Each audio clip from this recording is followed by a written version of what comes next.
Hello everyone. So today we are going to start with our chapter number 1 wages, which is also known with the name marginal productivity theory of wages. So in your books it may be written as marginal productivity theory. So the chapter is same. BA first year के लिए same ही chapter है जिसमें हम wages आज cover करेंगे and this chapter will be covered in 2 to 3 videos. So let's start with our chapter wages. So first of all wages होती क्या है?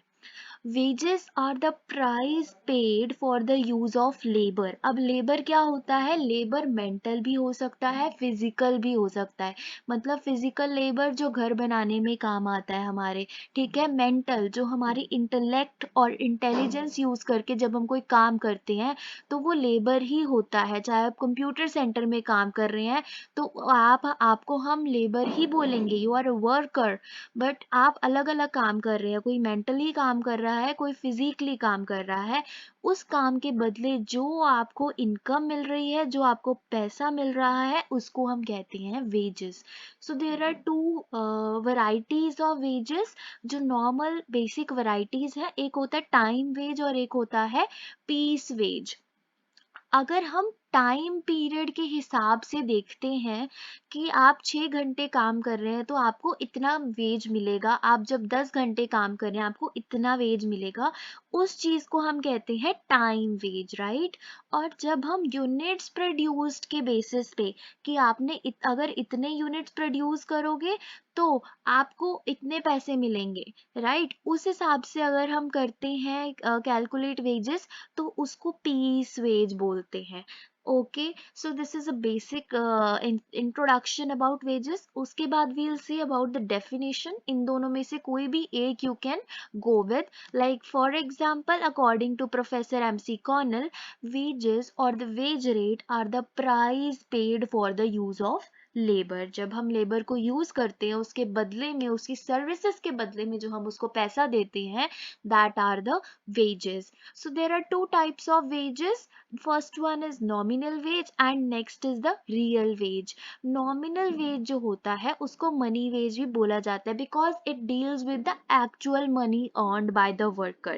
ठीक है. nominal wages वो wages होती हैं जो actually जो money worker ने earn करी होती है. ठीक है. Next is the real wage. जो quantity of goods and services एक लेबर अपनी मनी वेज को यूज करके परचेज करता है उसको कहते हैं उसका रियल वेज. ठीक है. ऑफ कोर्स अगर आपको मनी वेज मिला है, आपको इनकम मिली है कि अपनी सर्विसेज देने के बदले में, तो जो वो इनकम है वो अपने पास तो नहीं रखोगे ना. You will spend that income, you will purchase goods and services with that income. उसी को कहते हैं real wage. That is your purchasing power of the money wage, right. सो उसके बाद हम अगर बेसिक डिफरेंस देखें मनी वेज और रियल वेज के अंदर, तो वी विल सी कि अगर आपकी मनी वेज ज्यादा है तो रियल वेज भी ज्यादा होगी.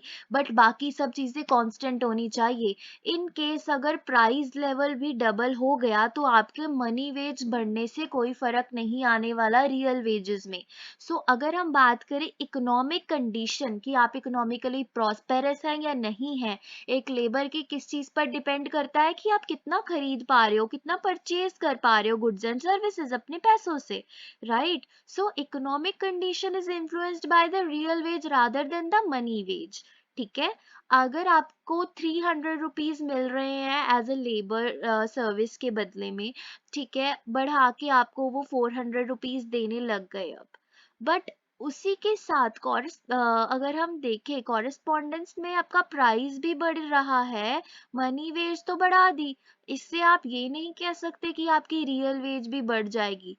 ठीक है. प्राइस बढ़ रहा है तो आप 400 से उतना ही ले पाओगे, परचेज कर पाओगे जितना आप पहले परचेज कर रहे थे. सो रियल वेज जो है और कम हो जाएगी उस केस में. W is equals to WM upon price, that is real wage का ये फॉर्मूला है. Real wage is equals to money wage upon price index into 100. ठीक है. ये यूज नहीं होता, but still you can just go with it. If definition comes you can explain this, right. Then there are some factors जो कि determine करते हैं हमारी रियल वेजेस को. सबसे पहले सबसे मोस्ट इम्पॉर्टेंट फैक्टर तो हमारा मनी वेज ही है. ठीक है, मनी वेज ज्यादा, रियल वेज भी आपकी ज्यादा ही होगी. बाकी सारी चीजें जो है अगर सेम रह रही हैं, कांस्टेंट रह रही हैं, तो हम कह सकते हैं there is a direct relationship. ठीक है, उसके बाद you can give your examples. यहाँ पे कॉलेज लेक्चरर के बारे में बोला गया है. After then we have the price level. Price level के ऊपर हमने जैसे बात करी, अगर प्राइस लेवल बढ़ रहा है, ठीक है, तो उससे आपकी परचेजिंग पावर जो है मनी की वो कम हो जाएगी, राइट. तो आपकी रियल वेज अल्टीमेटली क्या हो जाएगी, कम हो जाएगी. इसलिए इसके बीच मनी वेज को अब यहाँ पे कांस्टेंट रख रहे हैं हम. तो उसका अगर रिलेशनशिप देखना हो तो क्या हो जाएगा, इनवर्स रिलेशनशिप. क्यों? क्योंकि प्राइस लेवल बढ़ रहा है, प्राइस इज इंक्रीजिंग, बट उसके साथ हमारी रियल वेज क्या हो रही है, रियल वेज कम हो रही है. So this there is an inverse relationship. Money wage के बढ़ने से हमारी रियल वेज क्या हो रही है, बढ़ रही है. So there is direct relationship. Okay, then we have other factor which is supplementary income. Supplementary income क्या होती है, एडिशनल इनकम जो आपको अपनी मनी के इनकम के साथ मिलती है, मनी वेज के साथ जो आपको एडिशन मिलता है उसको कहते हैं सप्लीमेंट्री इनकम. जैसे आपको हर महीने बोनस मिलता है, एक ट्रिप मिलती है, फ्री आपको खाना पीना मिल रहा है, फ्री अकोमोडेशन घूमना फिरना मिल रहा है, ट्रांसपोर्ट फैसिलिटीज मिल रही हैं, आपको घर पे रहने का किराया मिल रहा है, फ्लैट मिल रहा है. तो इससे आपकी ऑफ कोर्स रियल वेज ज्यादा हो जाएगी, क्योंकि आपकी नेसेसिटी एक वो कवर कर रहे हैं, सप्लीमेंट्री इनकम हो जाएगी ये. ठीक है, उसके बाद आ जाएगा nature of employment. Nature of employment से क्या मतलब है, नेचर हमारी टू टाइप्स की हो सकती है. एक आता है हमारा रेगुलर एम्प्लॉयमेंट, और एक होता है हमारा जिसमें हम इरेगुलरली एम्प्लॉयड होते हैं, जैसे कि कैजुअल लेबर होता है जो. ठीक है, कैजुअल लेबर्स होते हैं जो लाइक रोड साइड पे होते हैं. ठीक है, उनको आज काम मिल रहा है, कल नहीं मिल रहा. सो उस केस में उनकी जो रियल वेज है वो कम होगी. और अगर आपके पास परमानेंट एम्प्लॉयमेंट है, रोज जाते हो, आपकी पूरी सिक्योरिटी है, then you will have more real wage as compare to the casual labour. ठीक है, उसके बाद आवर्स ऑफ वर्क. इसमें आप 6 to 7 पॉइंट्स लिख सकते हैं अगर आपको आता है. Otherwise it's not that important from the perspective of long questions, but still you have to do it for the perspective of short questions. Hours of work and for your basic understanding. Hours of work मतलब कि अगर एक teacher जो है 5 hours काम कर रहा है, ठीक है, और he is getting somewhat like, ऐसे ही नॉर्मल कोई छोटे मोटे टीचर की बात करें तो हम 600 रुपीज मिल रहे हैं. उसी जगह पे 12 hours काम कर रहा एक labour, he is also earning 600 rupees. So जो 5 hours के लिए काम कर रहा है उसके पास पूरा दिन पड़ा है, वो कोई और काम में भी एंगेज हो सकता है, वो अपनी मनी वेज और अल्टीमेटली रियल वेज को बढ़ा सकता है. लेकिन जो अब कर ही 12 घंटे काम रहा है उसके पास और क्या टाइम बचेगा काम करने के लिए. ठीक है, तो इस हिसाब में इसकी रियल वेज जो है वो ज्यादा होगी, इसकी रियल वेज बहुत ज्यादा कम होने वाली है. After that we have working condition. अब काफी स्टूडेंट्स पूछेंगे कि मैम वर्किंग कंडीशन का क्या रिलेशन है हमारा रियल वेज और मनी वेज के साथ. ऑफ कोर्स है. अगर आप अच्छी कंडीशन में काम कर रहे हो, आपका इन्वायरमेंट हेल्दी है, क्लीन है और बहुत ही अच्छा है, तो आप कभी बीमार नहीं पड़ोगे, मेंटली और फिजिकली फिट रहोगे, जिससे आपका जो है खर्चा नहीं होगा मेडिसिन पे. ठीक है, हेल्थ आपकी सही रहेगी, उससे आप मोर प्रोडक्टिव होंगे. ठीक है, तो इस तरीके से आपकी वर्किंग कंडीशंस भी बहुत ज़्यादा इम्पोर्टेंस रखती हैं आपकी जो मनी वेज और रियल वेज को. रियल वेज ही हम कह सकते हैं ठीक है, उसको डिटरमाइन करने के लिए। After that we have the trade expenses. ठीक है, सो ट्रेड एक्सपेंसेस का मतलब क्या हुआ, लाइक फॉर एग्जाम्पल कि यहाँ पे दो एग्जाम्पल्स दिए हुए हैं, कॉलेज लेक्चरर और टीचर का ले लीजिए, और सेकेंडली आप ले लीजिए एक बैंक अकाउंटेंट का। बैंक अकाउंटेंट को खुद की तरफ से कोई खर्चा नहीं करना पड़ता, लेकिन एक टीचर जो है वो बुक्स भी परचेज करती है, सैम्पल पेपर्स भी परचेज करते हैं, तो वो उनको खुद के जो है पैसों से वो सारा चीज का वो करना पड़ता है, खरीदना पड़ता है। लेकिन बैंक अकाउंटेंट के पास ऐसा कोई एक्सपेंडिचर नहीं है जो उसको खुद से करना पड़ता है। तो इस केस में हम क्या देखेंगे, सैलरी चाहे दोनों की सेम रहे, लेकिन यहाँ पे कॉलेज लेक्चरर की जो रियल वेज है वो कम हो जाएगी, क्योंकि उसकी एक्सपेंसेस जो है वो और जगह पे लग रहे हैं, उसको हम कहते हैं ट्रेड एक्सपेंसेस, राइट। तो ये आपको समझ में आ गया। उसके बाद हम करते हैं period and costing of training. अब बहुत सारे ऐसे जो है रिनाउंड प्रोफेशंस हैं, जैसे कि डॉक्टर ले लीजिए, इंजीनियर्स ले लीजिए, प्रोफेसर, लॉयर्स, इनकी स्टडी को 7 to 8 years जो है मिनिमम लगते हैं। उसके बाद training and everything is there, उसमें बहुत ज़्यादा टाइम इन्वेस्ट किया जाता है, as well as money invest करी जाती है उनकी ट्रेनिंग के ऊपर, उनकी एजुकेशन के ऊपर टाइम एंड मनी इन्वेस्ट की जाती है। ठीक है, तो वो टाइम एंड मनी क्या करते हैं, डिडक्ट कर ली जाती है उनकी मनी इनकम से। ठीक है, तब जाके रियल इनकम आती है। तो जितना ज्यादा आपका कॉस्ट और पीरियड ऑफ ट्रेनिंग, उतनी कम आपकी रियल इनकम हो जाएगी। So this is also a factor, right. उसके बाद we'll see employment of dependents.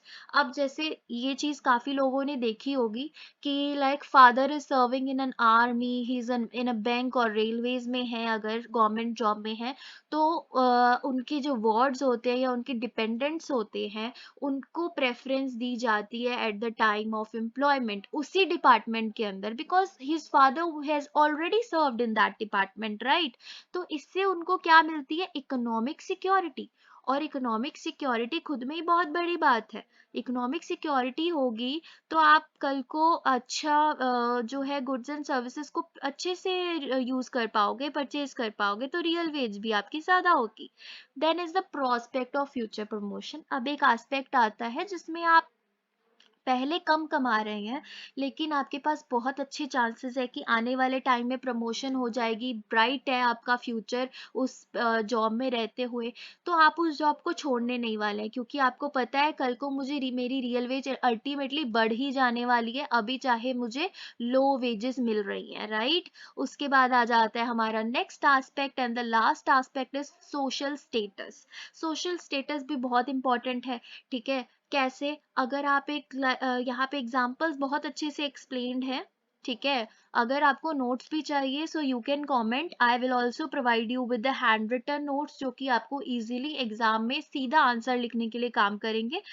Okay, so head clerk अगर मान लीजिए है हमारे गवर्नमेंट ऑफिस का, ठीक है, उसके बाद एक सब इंस्पेक्टर है पुलिस का, चाहे उनकी जो मनी वेज है, इनकम है, वो इक्वल है, लेकिन सब इंस्पेक्टर का सोशल स्टेटस कितना बड़ा है, लोग डरेंगे उससे, क्लर्क से कौन डरता है भाई, सब इंस्पेक्टर से ही डरेंगे ना। तो सोशल स्टेटस किसका बड़ा, सब इंस्पेक्टर का। तो सब इंस्पेक्टर की रियल वेज भी अल्टीमेटली ज्यादा होगी। लोग उसको कहेंगे नहीं जी, किसी दुकान में सब इंस्पेक्टर गया मान लीजिए, वो कहेगा आप हमारी दुकान में पधारे वही सबसे बड़ी बात है, हम आपको फ्री में ही दे देते हैं। चाहे चाहे ये सही बात नहीं है और वो पे भी करके आएंगे, बट देखा जाए सोशल स्टेटस से उसकी रियल वेज अल्टीमेटली बढ़ जाती है। So these are the different factors जो कि हमारी रियल वेज को डिटरमाइन करते हैं। इसमें से you can pick up the easy once.